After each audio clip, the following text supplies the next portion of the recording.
औज़ु बिल्लाहि मिनश्शैतानिर्रजीम बिस्मिल्लाहिर्रहमानिर्रहीम। अस्सलाम वालेकुम। उम्मीद करते हैं अल्लाह ताला से कि आप लोग बिल्कुल ठीक ठाक होंगे, अपने घरों में खुश और आबाद और ईमान की भरपूर हालत में होंगे। किसी की याद आना मोहब्बत है या अल्लाह ताला की आजमाइश। हमारे इर्द गिर्द बहुत से ऐसे लोग होते हैं जो हमारे पास आते हैं, टाइम गुजारते हैं। एट दी जैसे ही टाइम गुजरता है वो लोग भी चले जाते हैं टाइम के साथ साथ, और उनकी याद भी हमारे माइंड से चली जाती है। लेकिन ऐसा स्टेज आता है, या तो मैं आपसे कहूँ कि किसी को अगर किसी से मोहब्बत हो जाए, ये कॉलेज टाइम में बहुत होता है, स्कूल टाइम में बहुत होता है, यूनिवर्सिटी लाइफ में बहुत होता है, लेकिन कुछ रिश्ते पीछे छूट जाते हैं या कुछ हमारी अनबन होती है या कास्ट की वजह से कुछ लोग नहीं मान पाते, लेकिन टाइम के साथ साथ वो हमारे माइंड पर ऐसा छा जाता है। कभी कभार ये होता है कि हम यू टर्न ले लेते हैं, अल्लाह को मांगते रहते हैं, अल्लाह से मांगते रहते हैं उस शख्स को, और उस शख्स की वजह से हम अल्लाह के और भी करीब हो जाते हैं। वो शख्स वजह बनता है आपको अल्लाह के करीब लाने का, वो शख्स वजह बनता है आपको नदामत दिलाने का, वो शख्स वजह बनता है ताकि आप अल्लाह से मांगे। लेकिन कभी कभार हमारे लाइफ में ऐसे लोग आते हैं कि उन लोगों की वजह से आप अल्लाह से दूर हो जाते हैं। तो अगर आप अल्लाह से दूर हो रहे हैं तो ये लोग आपके लिए आजमाइश बन के आए हैं आपकी ज़िंदगी में।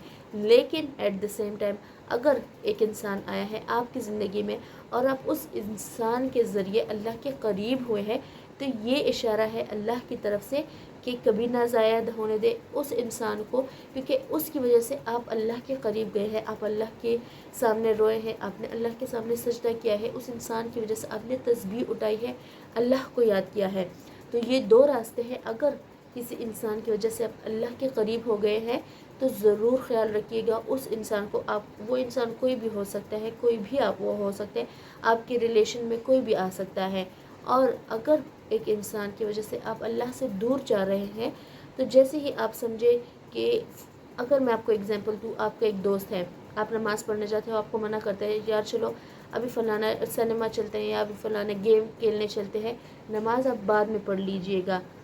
ये ऐसा आपके साथ बहुत हुआ होगा और आपके माइंड में क्लिक भी आएगा कि हाँ यार फ़लाँ दोस्त की वजह से मैंने ये नमाज़ बाजमात अदा नहीं की थी, या ये नमाज़ मैंने लेट पढ़ी, या ये नमाज़ मुझसे छूट गई थी, या ये ज़िक्र मैंने नहीं किया।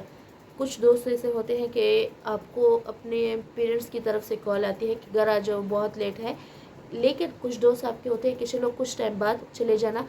तो ये वो लोग होते हैं जो आपको अपने पेरेंट्स से दूर कर रहे हैं, आपको अल्लाह से दूर कर रहे हैं। ये इशारा होता है आपके लिए कि उन दोस्तों को या उन लोगों को छोड़कर अल्लाह की तरफ आ जाए, क्योंकि अल्लाह से नज़रें मिलाना या अल्लाह से चोरी करना हमारे लिए नुकसानदेह हो सकता है, अल्लाह के लिए नहीं। अल्लाह सब देख रहा है, अल्लाह के हाथ सारी चीज़ों की मालूमात हमारे टाइम से पहले ही पहुंची होती है। लिहाजा नमाज को, अल्लाह को या अल्लाह की याद को या पेरेंट्स की इताअत जो है वो हम पर अल्लाह ने फ़र्ज़ कर दी है। तो ना तो हम अल्लाह से भाग चल सकते हैं, ना हम अपने पेरेंट्स से भाग सकते हैं। एट द एंड हमें अल्लाह को भी मुंह दिखाना है, अल्लाह को भी जवाब देना है और अपने पेरेंट्स को भी। सो लिहाजा अगर आपकी लाइफ में कोई ऐसा बंदा है तो स्किप कीजिएगा ऐसे बंदे को, ऐसे चैप्टर को।